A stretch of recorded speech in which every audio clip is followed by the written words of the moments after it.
A Oderzo il commovente addio alla 33enne che ha interrotto la chemioterapia per far nascere suo figlio ed è morta dopo pochi mesi. Sull'altare la foto della mamma e del piccolo. Con il suo gesto Azzurra ha scritto una pagina di Vangelo, è stato detto durante la messa.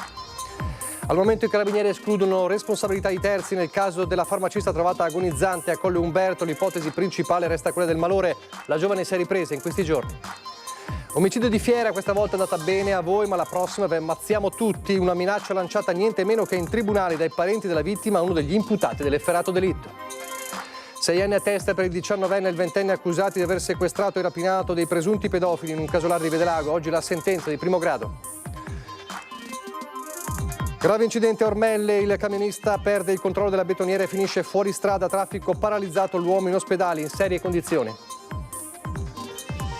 Tentano un furto in parrocchia a San Lazzaro, un passante li nota e chiama la polizia, arrestato un 20enne, denunciato il complice minorenne. Multata perché aveva dimenticato di esporre il pass per disabili nell'auto in sosta. Dopo l'annullamento della sanzione il comune di Treviso ha vinto il ricorso, ma la vicenda non è finita. Cresce l'attesa per l'arrivo del Papa a Venezia. Ieri sera a Ringhi il patriarca Moraglia, pronti all'abbraccio, dice la sua visita potrebbe essere un punto di svolta sul tema cruciale dell'ambiente. Rugby torna il campionato sabato a Treviso, l'imperativo sarà vincere contro gli inglesi del Dragons con il calore del tifo di Monigo, l'analisi di Gianmarco Lucchesi e coach Bortolami. Telespettatori di Antena 3, buonasera e ben ritrovati con il telegiornale di Treviso e dunque in primo piano la vicenda che ha commosso tutta la Marca e tutto il Veneto. Oggi l'ultimo saluto a Oderzo da Azzurra Carnelos, la giovane madre che ha rinunciato a curarsi per dare alla luce il proprio figlio che oggi ha 8 mesi. Sull'altare la foto di mamma e figlio.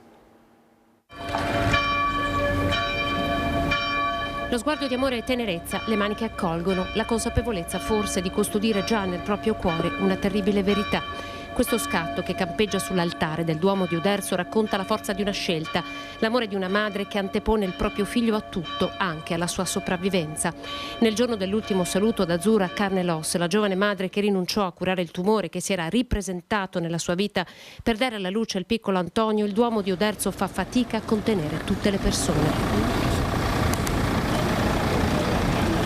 Mamma Antonella arriva mano nella mano con Francesco, lo sposo di Azzurra, accanto il papà Fabrizio e i fratelli Davide ed Andrea. Alle parole di Don Massimo è affidato il ricordo della giovane mamma, studentessa a modello, che proprio all'università aveva conosciuto il suo sposo. Una donna dalla fede solida, brillante ma umile, la prima diagnosi e le cure. Segni premonitori, cure, speranze, ricadute. Ma questa valle ora è illuminata da una luce abbagliante, da un grande arcobaleno luminoso che unisce la terra al cielo, ed è la luce di Azzurra. Azzurra ha scritto una pagina di Vangelo, la frase pronunciata dal vescovo Monsignor Pizziolo, che Don Massimo ripete tante volte. Azzurra ha scritto una pagina di Vangelo. Azzurra ha scritto una pagina di Vangelo. Commozione profonda quando Don Massimo consegna a Francesco il cero pasquale e la luce che Azzurra ha acceso e affida alla mamma Antonella le ultime parole della ragazza.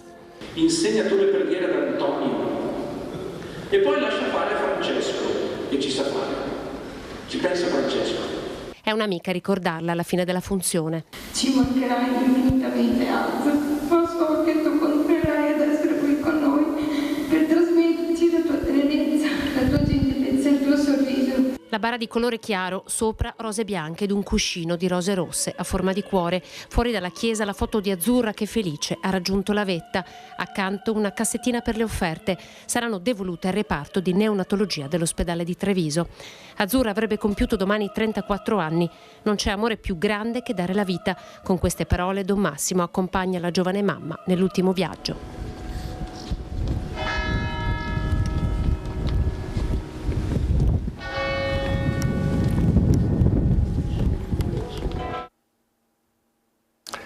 Il giallo di Colle Umberto. Al momento i carabinieri escludono responsabilità di terzi nel caso di Martina Peruzza, la farmacista trovata agonizzante il 19 marzo scorso proprio a Colle Umberto. L'ipotesi principale resta quella del malore con la giovane donna che ora si trova all'Oras di Motta di Livenza.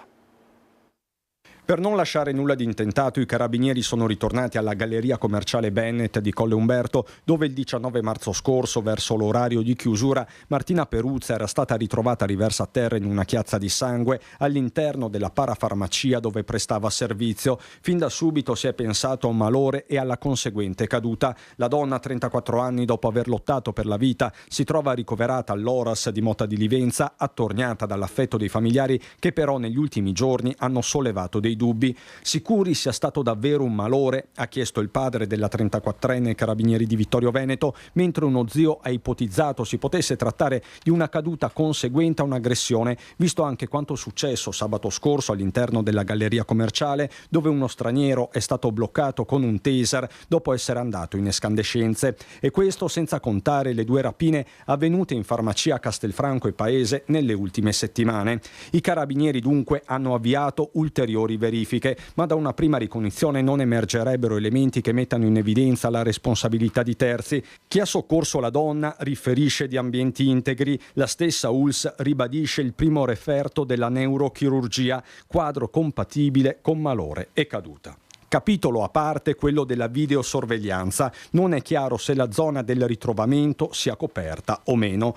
Una parola definitiva potrebbe però arrivare dalla stessa Martina, che non ricorda nulla di quella sera e che da pochi giorni ha iniziato a parlare in italiano. Dopo aver ripreso conoscenza, infatti, la donna si esprimeva in inglese, lingua appresa durante un periodo all'estero. All'Oras la 34enne è arrivata 5 giorni fa. Attualmente è ricoverata in neuroriabilitazione, quindi parliamo di riabilitazione specifica per problemi a livello del sistema nervoso centrale. Ci vorrà quindi del tempo? Di solito sì, ci sono tempistiche precise perché non si possono ipotizzare recuperi veloci di questa tipologia di danno o problematica cerebrale, quindi bisogna permettere congruo tempo di riabilitativo e di recupero. Adesso stiamo cercando di dare alla riabilitazione il senso di recupero neurologico completo. La cronaca giudiziaria, l'omicidio di Fiera, il processo per l'omicidio di Fiera è oggi momenti di tensione perché è stata pronunciata una minaccia. Questa volta è andata bene a voi, ma la prossima vi ammazziamo tutti. Frasi pronunciate proprio in tribunale. Momenti di tensione dopo la pausa pranzo durante la seconda udienza a Fiume dell'omicidio di Fiera. Prima di entrare nell'aula della Corte d'Assise, il figlio e 2 nipoti della vittima si sarebbero avvicinati al fratello di Afrim Manciuca, 52 anni, kosovaro, che colpì Colgeci con una coltellata alla gamba perforandogli l'arteria e lo avrebbero minacciato. Gli avrebbe detto che sostanzialmente erano stati fortunati la volta scorsa, ma che la prossima volta li avrebbero ammazzati tutti. Queste sono state le parole testuali riferite dall'imputato. L'udienza, durante la quale hanno raccontato la loro verità proprio i 2 nipoti di Ragip Colgeci, si è gelata. Qualche minuto e la persona minacciata, anch'esso indagato per concorso in omicidio, ha chiesto di rilasciare delle dichiarazioni spontanee. Il giudice Iuri De Biasi ha immediatamente chiesto la visione delle telecamere di videosorveglianza posizionate all'esterno della Corte d'Assise. Loro negano recisamente di aver mai proferito quelle minacce. È passato tanto tempo, si sono comportati sempre molto correttamente, si sono rivolti da subito all'autorità giudiziaria in maniera trasparente e cristallina.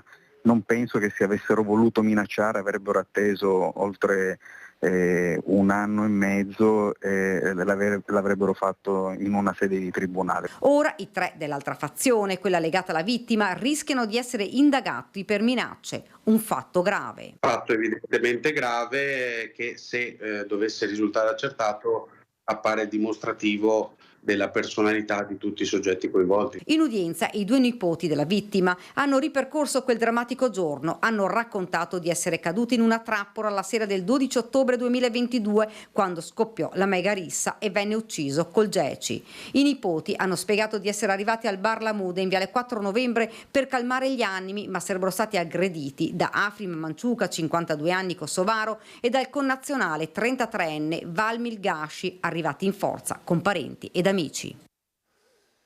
Ancora dal tribunale, 6 anni e 10 giorni al 19enne, 6 anni e 3 mesi al 20enne, è arrivata la sentenza di primo grado per i cosiddetti giustizieri dei pedofili. Un piano pensato e studiato, la banda dei giustizieri che si era ispirata al documentario americano To Catch a Predator, in cui persone pedofile venivano incastrate da una troupe di giornalisti utilizzando come trappola una tecnica molto simile a quella ideata dai ragazzi, è stata condannata in primo grado. La sentenza riguarda i 2 maggiorenni di 19 e 20 anni della Castellana, mentre il terzo sta seguendo l'iter della giustizia minorile. Il giudice ha ridotto la pena rispetto a quella chiesta dal pubblico ministero, 6 anni e 3 mesi per il 20enne, 6 anni e 10 giorni per il 19enne. Il giudice doveva depositare le motivazioni. 90 giorni per la motivazione della sentenza, ha ritenuto assorbiti i reati di sequestro di persona in quello delle 8 rapine pluriaggravate che era la contestazione. Attendiamo la motivazione al fine di valutare poi se impugnare, come ritengo, la sentenza, posto che nel caso del mio assistito era documentato da parte del consulente della difesa, il dottor Kirna, un vizio parziale di mente. I giovanissimi tra il 2022 e il 2023 hanno agito nella zona compresa tra Vedelago e Campigo, trasformandosi in giustizieri dei pedofili. Dopo essersi iscritti in una chat per soli uomini, hanno atteso di essere contattati. Poi facevano scattare la trappola. Con taser immobilizzavano le vittime, le legavano, picchiavano e rapinavano. Arrestati dopo l'ultimo episodio a Vedelago all'interno di un casolare, la vittima un 50enne. Si tratta di giovani che vivono in condizioni di estrema fragilità in contesti difficili, come hanno sottolineato nuovamente le legali. Anche questo, sicuramente questo è stato un motivo per magari non comprendere il disvalore della loro condotta, ma pensare solamente a punire, diciamo, altri tipi di comportamenti. Si spera che insomma in un anno qualcosa abbiano capito. Sicuramente, anche perché hanno tenuto una condotta irreprensibile durante questa misura cautelare con tutte le prescrizioni, è già da 1 anno e 2 mesi che sono chiusi dentro casa e parliamo comunque di 2 ragazzi giovani. È tornato in carcere il poliziotto Ivan D'Amore, lo ricorderete, sospettato di gestire un giro di prostituzione d'Alto Borgo. L'uomo 30 anni che aveva la misura cautelare dell'obbligo di firma è stato fermato lo scorso 25 marzo all'aeroporto di Catania. Aveva chiesto un permesso per accompagnare i figli dai nonni con 3.000 euro nascosti nella biancheria intima. Il telefono era sotto controllo e dalle conversazioni gli inquirenti avevano intercettato uno strano movimento di soldi. Una volta sbarcato è stato fermato in auto con il padre e perquisito. I soldi sono stati trovati dentro le mutande. Così lo scorso 12 aprile è scattato l'inasprimento della misura e è finito nuovamente in carcere. Nelle scorse ore si è svolto l'interrogatorio di garanzia, ma il 30enne si è avvalso della facoltà di non rispondere. Secondo l'accusa il poliziotto, lo ricorderete, e una colombiana avrebbero gestito un traffico di prostituzione all'interno di 3 appartamenti tra Treviso e Martellago. Ancora la cronaca, un 20enne arrestato, un minorenne denunciato per tentato furto in una parrocchia a San Lazzaro. Siamo di nuovo a Treviso, la polizia ha sventato il colpo. Il più grande è 20 anni, il complice addirittura minorenne, sorpresi dalla polizia a tentare un furto in parrocchia a San Lazzaro sul Terraglio. Il primo, con alle spalle già diversi precedenti, è stato arrestato, il secondo denunciato a piede libero. È stato un passante a segnalare al 113 i 2 giovani incappucciati intenti a scavalcare la recinzione della parrocchia. Malgrado il precipitoso tentativo di fuga, gli agenti della volante, arrivata in pochi minuti sul posto, li hanno inseguiti e bloccati. Hanno portato una porta, spaccato un vetro, hanno rovistato nel piccolo magazzino degli attrezzi, sì, hanno fatto cose del genere.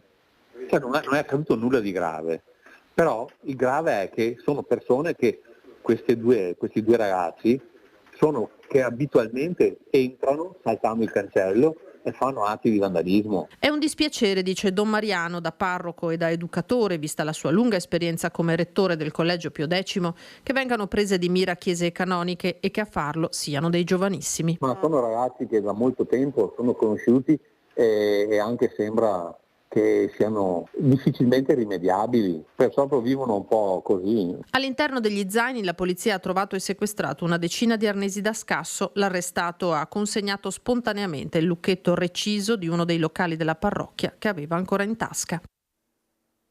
C'è anche un trevigiano tra i destinatari delle 20 perquisizioni personali e locali eseguite dai finanzieri del comando provinciale di Milano tra la provincia meneghina e quella di Pavia, Pisa, Varese, Livorno, Catanzaro e la Marca trevigiana. nell'ambito di un'inchiesta per bancarotta fraudolenta ed evasione fiscale che ha portato al sequestro di beni mobili e immobili per 4 milioni di euro. Il ruolo del trevigiano, un professionista, sarebbe stato tuttavia marginale. I finanzieri hanno eseguito un'ordinanza di misura cautelare nei confronti di 4 soggetti, di cui 2 sono finiti in carcere, altri 2 ai domiciliari. In campo 70 militari e l'impiego di unità cinofile Cash Dog. Ancora la cronaca, siamo a Ormelle. Tra Ormelle e Oderzo in via Roma un grave incidente che è avvenuto a Ormelle, anzi prima scusate c'è il servizio che riguarda una delle tante piaghe della marca trevigiana, in particolare quello delle truffe online.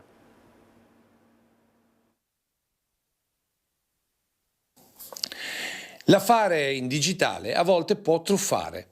È questa la massima che non si dovrebbe mai dimenticare quando si cerca qualcosa in internet. Lo consigliano i carabinieri, che negli ultimi giorni hanno raccolto diverse denunce per truffa messe in atto nelle maniere più disparate. Come per l'agricoltore di paese che ha aspettato per mesi l'arrivo del trattore acquistato online su una piattaforma dedicata da 2 sedicenti titolari di una fattoria in Sicilia. Certamente un buon affare, subito fermato, versando regolare caparra di 500 euro con bonifico, quindi tutto tracciato. Peccato che i 2 imprenditori, un 57enne di Crotone e un 40enne di Caltanissetta, siano spariti nel nulla. Truffe per attrezzature ma anche per elettrodomestici, in questo caso messi in vendita su una delle più utilizzate piattaforme per l'usato online. Vittima del raggiro una 35enne di origini moldave ma che vive a Riese da tempo e che aveva individuato un ottimo prezzo per un'asciugatrice, in questo caso pagata tutta subito 700 euro.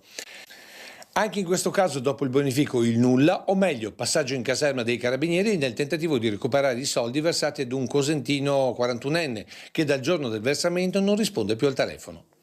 Vicenda ancora più contorta per una 58enne di Altivole che in questo caso ha messo in vendita dei mobili. Il presunto compratore si è fatto versare 200 euro con la scusa di leggere le coordinate bancarie per poi poter effettuare il pagamento, ovviamente mai arrivato. Ma quello che rasenta l'incredibile è accaduto ad una 44enne della Castellana che ha messo in vendita dei ricambi per auto. Contattata da 2 presunti compratori con la scusa di incomprensioni sulle coordinate bancarie, anziché incassare, alla fine ha versato a più riprese e su più conti e carte ricaricabili un totale di 1.200 euro. Da esperti e forze dell'ordine sempre gli stessi consigli: utilizzare solo piattaforme certificate e, se non ci sono procedure assicurative fornite dagli amministratori dei siti, non pagare mai tutto prima della consegna. Infine, se ci vengono proposte procedure di pagamento poco trasparenti, non andare oltre, contattare il proprio consulente di banca o posta e denunciare subito il caso alle forze dell'ordine. Tenete sempre bene a mente questi consigli. Adesso andiamo all'incidente che ha bloccato via Roma tra Ormelle e Oderzo. C'è un camionista in gravi condizioni. Eravamo ma dentro in casa, quindi non ho visto, ho sentito. Sì, ho visto quando si è scivolato, basta così. Quindi tu hai visto a un certo punto il camion, la betoniera che scivolava? Scivolava, boom boom, la gomma, quella che avanti, spaccato. I segni a terra parlano di una lunga frenata prima dello stop a bordo strada in via Roma sulla provinciale 49 tra i comuni di Oderzo e Ormelle, dove sono stati attimi di apprensione per il conducente di questa betoniera del gruppo Grigolin, le cui condizioni inizialmente sembravano disperate. L'intervento sul posto degli operatori del SUEM, arrivati anche con l'elicottero, è stato immediato, così come il supporto dei vigili del fuoco e dei carabinieri. Estratto l'uomo dall'abitacolo, i sanitari lo hanno sottoposto alle prime cure. Dopo pochi minuti il sospiro di sollievo collettivo. L'autista è cosciente e risponde agli stimoli esterni. Poco distante una Mercedes condotta da un giovane, Walter, racconta di essere stato investito da alcuni sassi. Vi siete scontrati? Cos'è successo? No, mi è volato un sasso. Mi è schiacciato un sasso addosso. Quindi tu cosa hai visto a bordo? Mi è venuto un sasso improvviso. Tu hai visto a un certo punto i sassi che ti venivano addosso? Sì. Hai preso paura? Un po' sì, ma... E hai lanciato l'allarme? Che stia bene lui. Operai al lavoro oggi nel parco della provincia di Treviso Sant'Artemio per il grosso albero caduto, è uno degli effetti dell'ondata di maltempo di ieri. Temperature in calo e piogge in diverse aree della Marca. Anche oggi il meteo ha portato in dote precipitazioni sparse, a cominciare dalla zona di Treviso e via via verso le coste veneziane e centro-orientali. Alcune aree, come quella di Resana, ha rivisto la grandine, ma la sensazione maggiormente percepita un po' ovunque è quella di un termometro particolarmente a ribasso rispetto all'ultimo fine settimana. Il gradino termico è di quasi 10 gradi. Nel capoluogo della Marca anche il parco, che ospita la sede della provincia di Treviso, ha fatto i conti con gli effetti dell'ondata passata ieri a nord-est. Le folate di vento hanno sradicato un grosso albero situato nell'area a ridosso dell'auditorium. Questa mattina la zona che delimita l'arbusto a tutela della sicurezza era circoscritta da coni e indicazioni di lavori in corso per consentire la successiva rimozione da parte degli operai incaricati dalla provincia. Dopo il passaggio della perturbazione non sono mancati gli interventi in diverse zone del territorio, anche se fortunatamente non ci sono stati particolari danni a cose o persone. Non è una situazione che non crea particolari problemi, abbiamo avuto delle forti folate di vento che hanno visto cadere 2 alberi, ho visto che a Trevignano un albero è caduto centrando un'auto, ma non ci sono stati feriti e nemmeno persone messe in situazioni di rischio, fortunatamente. Adesso pochi istanti di pubblicità, poi torneremo a Treviso con una storia che abbiamo già raccontato, riguarda una multa, una vicenda che sembra non aver fine.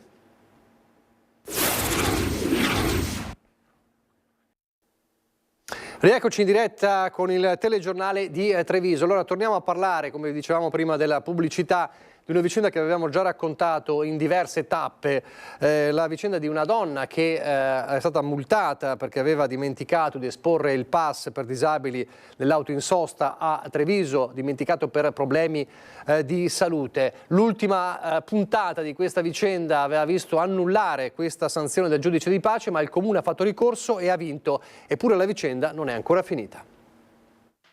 Il giudice di pace le aveva dato ragione. Stefania Pauletti, trevigiana, non deve pagare la multa di 165 euro presa in Piazza Pola nel febbraio del 2022 per essersi dimenticata di esporre il pass disabili in auto. Un pass di cui è in possesso da ormai 6 anni per le cure oncologiche cui si è sottoposta per i 2 tumori che l'hanno colpita ai polmoni e alla testa. Oggi un nuovo capitolo della controversia tra la donna e il comune di Treviso riapre il caso. Il comune ricorre in appello ed ottiene la ragione da parte del giudice. Condanna Stefania al pagamento delle spese legali.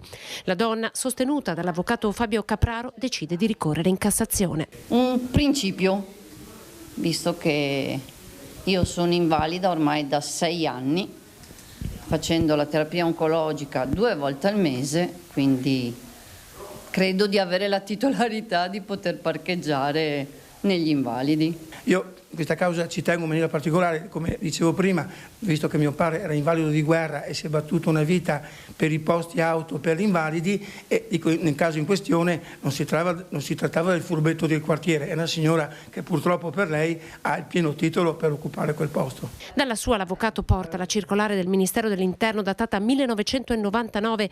Una dimenticanza non può essere assimilata come mancanza del titolo stesso. In quell'occasione la macchina le fu rimossa.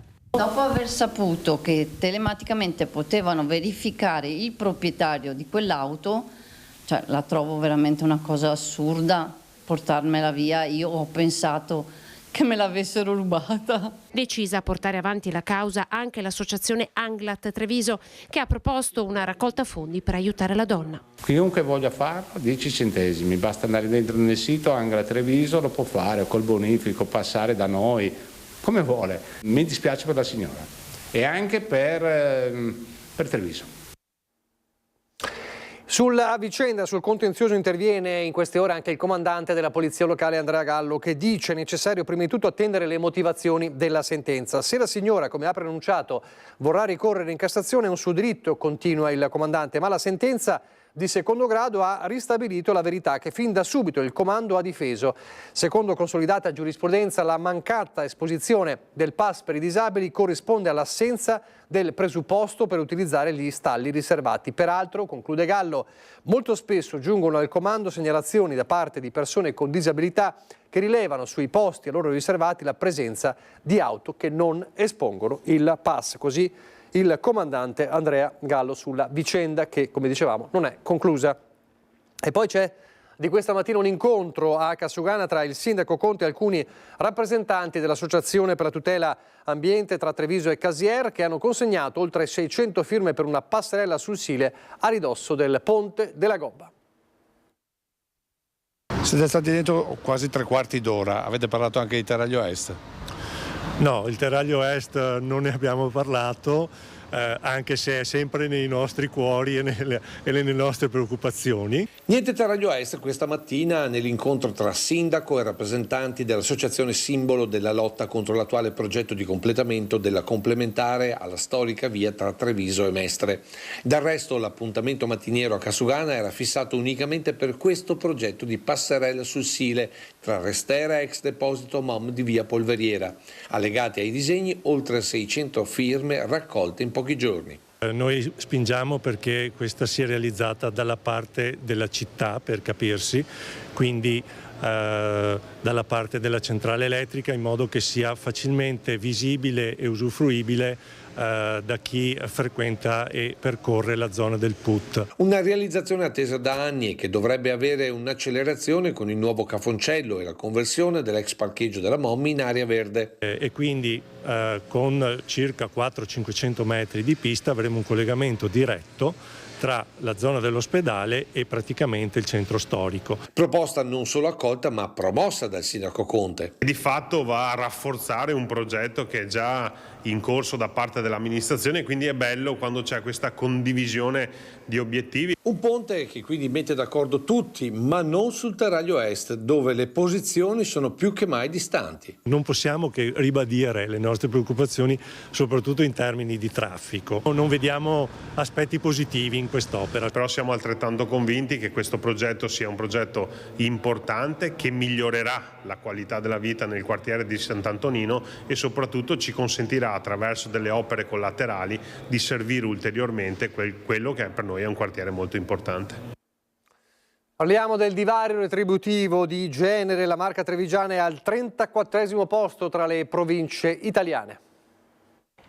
Meno tempo dedicato all'impiego, con una maggiore predilezione al part-time. Esiste e si sente ancora molto il gap salariale tra l'universo femminile e quello maschile. Se ne è parlato questa mattina al convegno Equamente al lavoro nella sede della provincia di Treviso. Le quote rosa chiedono maggiore attenzione sul fronte delle politiche di welfare, ma il percorso è ancora in salita.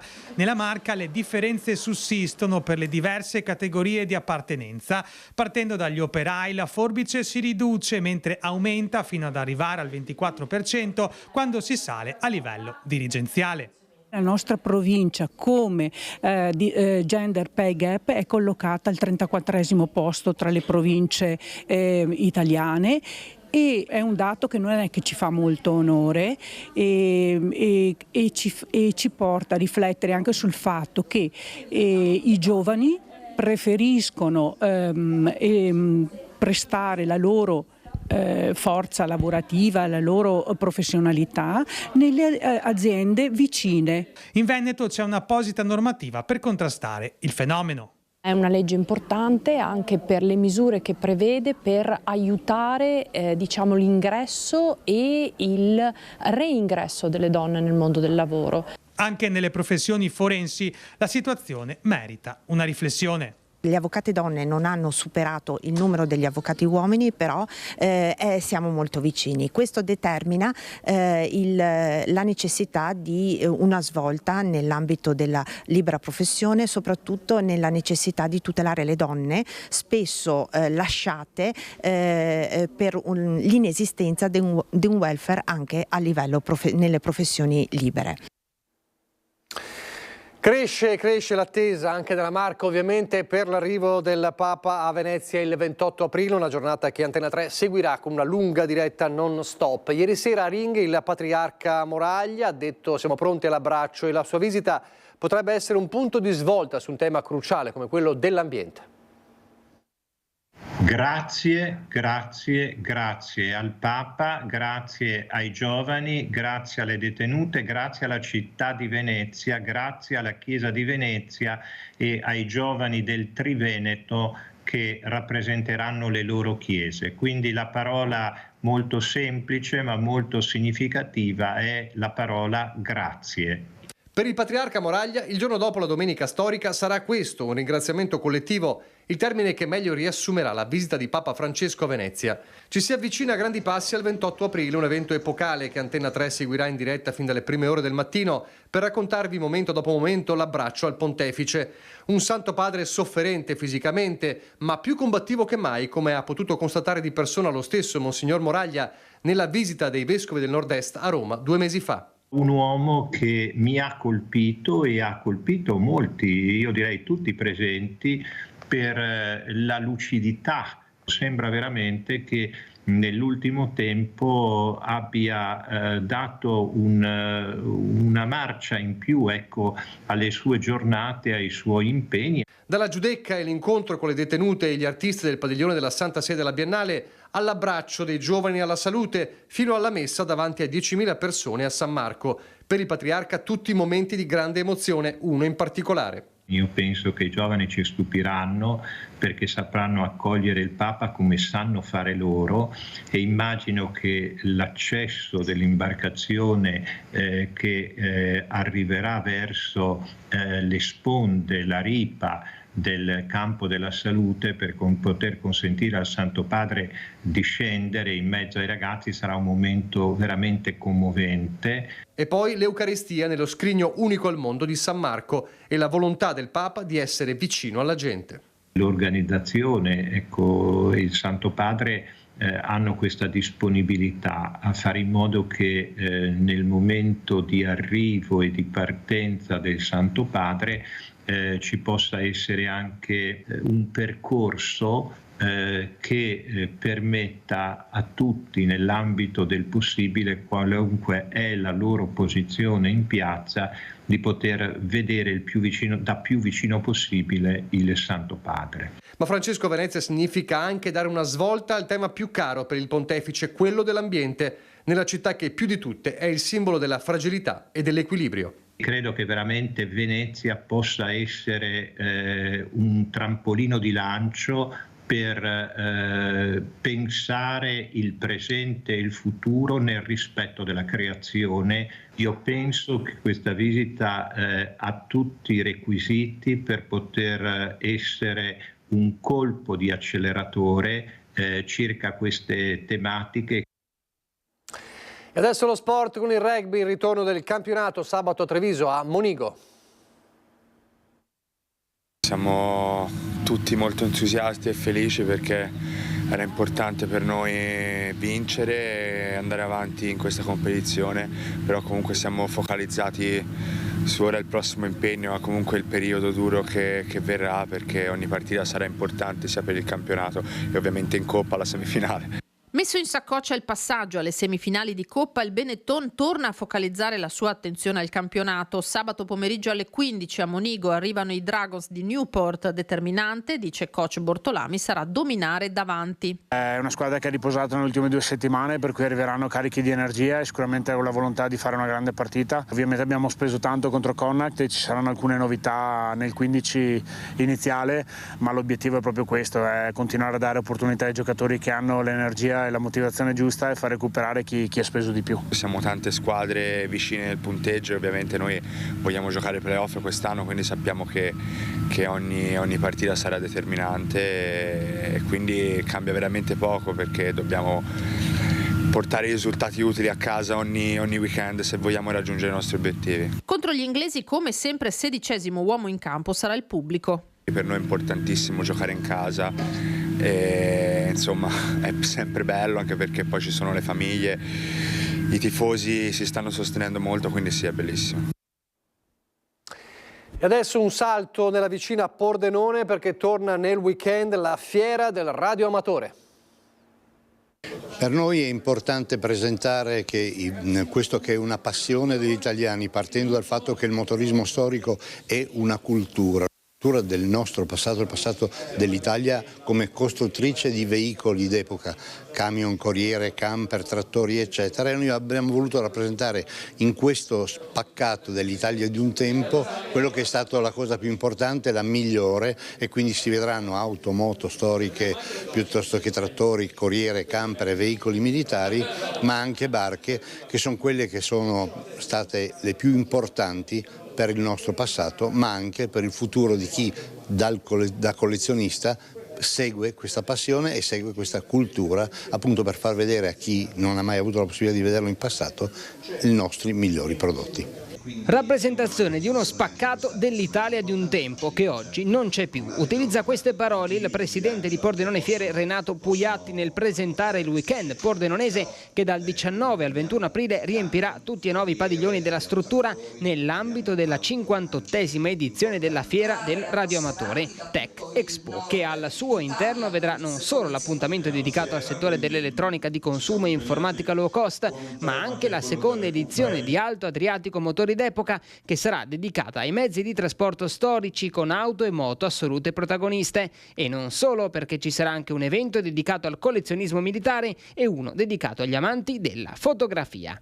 4 manifestazioni in contemporanea con un solo biglietto d'ingresso, e nel dettaglio a spiegarci questo weekend è stato Francesco Terrin, coordinatore commerciale e marketing di Pordenone Fiere. La prima, Motori d'Epoca, che il titolo già dice cosa troverà, quindi sono auto, moto, barche e mezzi a motore dedicati al passato, quindi auto che hanno fatto la storia della storia automobilistica italiana e non solo. E passiamo poi al cuore della manifestazione, che è lo storico, che è la Fiera Nazionale del Radioamatore, che adesso noi abbiamo richiamato Tech Expo perché ovviamente all'interno ha anche tutta un'elettronica di consumo attuale, e che è il cuore della manifestazione, anche con i radiantisti, Linux Arena, lo spazio dedicato all'Apple e quindi a tutto il mondo di quella grande famiglia, per poi arrivare, per chiudere diciamo la carrellata di padiglione, arrivare a Nord-Est Collezione, che è un evento dedicato al collezionismo in senso generale, ma soprattutto di collezionismo militare. Chiudiamo con Fotomercato, che invece è dedicato a chi ama la fotografia, dove troveranno sia macchine d'epoca ma macchine anche attuali, quindi digitale, tutto. Quindi diciamo un biglietto unico, adesso si può acquistare anche online a un prezzo molto ridotto. Adesso andiamo nel Bellunese.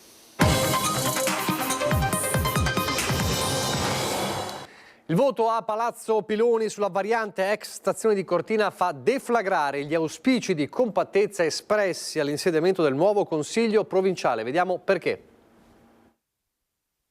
Olimpiadi, trasporto pubblico, diga del Vanoi sono alcuni dei temi caldi che interessano la comunità bellunese, imprescindibili per i consiglieri provinciali di Futura Centrosinistra, che con un ordine del giorno chiederanno conto ai colleghi di parte opposta che da marzo scorso condividono una poltrona nell'emiciclo di Palazzo Piloni. Scriveremo quei 6-7 punti per noi imprescindibili e quindi non oggetto di trattativa, e vedremo le altre parti politiche che cosa ne pensano al riguardo, perché su alcuni punti davvero noi non sappiamo la loro posizione ed è giusto conoscerla prima di intraprendere cammini e percorsi politici comuni. Inopportuno per la consigliera Manusci pensare oggi a incarichi e deleghe se il punto di partenza è divergente, e il voto che ha dato il via libera alla variante per l'area ex stazione di Cortina di fatto ha ceduto il passo ai migliori auspici di unitarietà del Consiglio provinciale. Il sì è arrivato dal presidente Padrini e dal centrodestra, che ha ritenuto la questione un passaggio tecnico dovuto su una decisione legittima del Comune di Cortina. Il no del centro-sinistra è stato un no squisitamente politico. Riteniamo però che questa variante sia essenziale e davvero importante per tutto il Comune di Cortina e abbia dei riflessi politici non indifferenti, politici in senso ampio che riguardano la cittadinanza. Per il gruppo Futura un approccio di metodo dovrebbe essere preminente nell'interesse della cittadinanza, tanto più in questo caso visto i 3 ricorsi al TAR presentati dal Comitato Civico di Cortina, l'ultimo dei quali depositato la settimana scorsa. Pensiamo che la cittadinanza di Cortina debba essere ascoltata sul punto. Riteniamo anche che il parere del Consiglio provinciale sia fondamentale anche nell'iter proprio giuridico di questa variante, e abbiamo invece purtroppo notato che da parte del Comune di Cortina il parere del Consiglio provinciale è stato in buona sostanza bypassato. Futura rivendica il ruolo etimologico della politica che riguarda il bene comune sempre più sovrastato da progettualità sconosciute. Simbolico il caso dei Giochi Olimpici. La provincia deve ancora capire che cosa significhi pista da bob light, nel senso che il progetto al momento non è assolutamente passato in provincia neanche per renderla edotta, per dire. Ci sono altri argomenti che sono invece di competenza della provincia, come appunto l'urbanistica e in questo caso la variante, e a quel punto, avendo noi le competenze, dobbiamo anche avere, secondo me, la perizia o il potere di andare a sindacare a fondo della questione. Il CEIS di Belluno, grazie al progetto Fonte Viva, ha creato uno spazio dedicato a orti sociali a favore della cittadinanza bellunese. Fare e coltivare l'orto può essere una vera passione. L'obiettivo del progetto va oltre per creare luoghi di incontro attraverso la ottimizzazione delle risorse naturali e di miglioramento dei terreni agricoli. Nel comune di Belluno, a Castiono, sono disponibili 5 lotti da destinare a orti sociali. La sede è in via Reiu tra Faverga e Cet, a 50 metri dalla fermata dell'autobus. Per informazioni gli interessati possono contattare il CEIS di Belluno. Per celebrare il mezzo secolo di vita della 24 ore di San Martino bisognerà aspettare fino al 2025. La decisione sofferta del comitato organizzatore della Proloco Piave Castionese è stata comunicata infatti oggi. La sospensione della classica staffetta, che dura 24 ore, è causata dai lavori di ammodernamento dello stadio polisportivo di Belluno e, nonostante siano state valutate tutte le opzioni possibili, è mancata quella che potesse assicurare un soddisfacente svolgimento della gara e delle attività ad essa connesse. Nello storico della 24 ore si tratta soltanto del secondo rinvio in 50 anni dopo l'annullamento della manifestazione nel 2020, ovviamente a causa del Covid. Nessun rinvio invece per la corsa ciclistica più famosa, il Giro d'Italia. La data da segnare sul calendario è il 25 maggio, è iniziato il conto alla rovescia verso la penultima tappa del Giro d'Italia, la Alpago, Bassano del Grappa, e questa mattina a poca distanza dal lago di Santa Croce è stato svelato il programma degli eventi. Dopo la partenza dello scorso anno a Longarone nel 60° del Vajont, la Carovana Rosa torna a fare tappa in provincia di Belluno e per la seconda volta a 8 anni di distanza il cuore del Giro d'Italia batterà in Alpago. Adrenalina alle stelle per gli appassionati, orgoglio e soddisfazione a profusione per la città che si specchia sulle rive del lago di Santa Croce. Un'occasione straordinaria, importantissima, una vetrina di rilevanza internazionale e quindi siamo oltre che molto contenti e soddisfatti per aver avuto questa grande opportunità. Siamo anche diciamo così, pronti e preparati per affrontare al meglio questa bellissima sfida. La sede del main sponsor, i Tallenti, l'azienda che da sempre è vicina al territorio senza chiedere nulla in cambio, ha detto il sindaco Peterle, è stata scelta per la presentazione del programma di eventi che scandiranno le tappe di avvicinamento al 25 maggio. Cultura e sport a Barcetto fino al 18 agosto per la celebrazione della 30ª edizione del Giro del Lago. Associazioni, comune, territorio, impresa lavorano tutti assieme per rendere un'immagine unitaria e bella di questo territorio. A Enrico De Bona del comitato organizzatore il compito di illustrare il frutto di questo lavoro di squadra, un calendario da 70.000 euro realizzato esclusivamente con il contributo degli sponsor, mentre per ospitare la tappa il costo complessivo della convenzione firmata dal Comune di Alpago e dalla provincia di Belluno è di 150.000 euro. Ospitare tappe del Giro d'Italia non è sicuramente scontato perché le richieste sono tantissime e noi insomma riusciamo attraverso un grandissimo lavoro di squadra con RCS a riuscire a portare il Giro qui, che per noi è un grandissimo risultato. La penultima e decisiva tappa del Giro d'Italia, Alpago, Bassano del Grappa, partirà da Farra. Dopo un avvicinamento pianeggiante con il solo muro di Cadelpoggio, i ciclisti scaleranno 2 volte il Monte Grappa dal versante di Semonzo per ridiscendere e proseguire sull'arrivo. Ed è tutto per questa edizione, vi lascio al meteo. Arrivederci.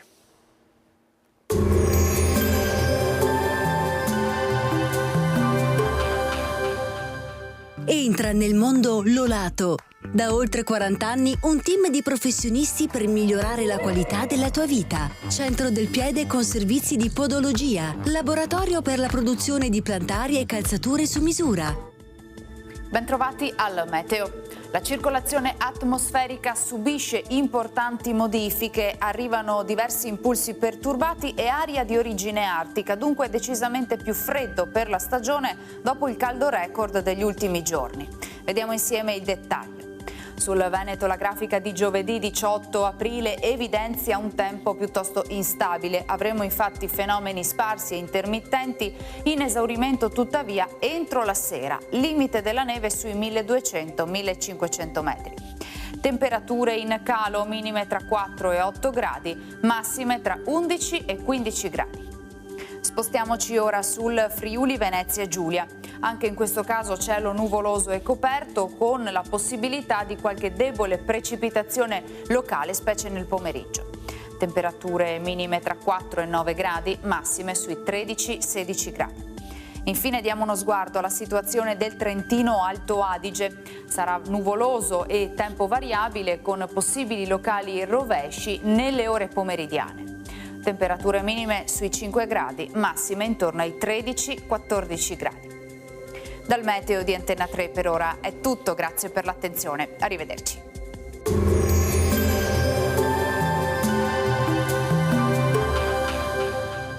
Busti, tutori e protesi di arto personalizzati. Ortopedia e sanitaria Lolato. A Treviso e Montebelluna.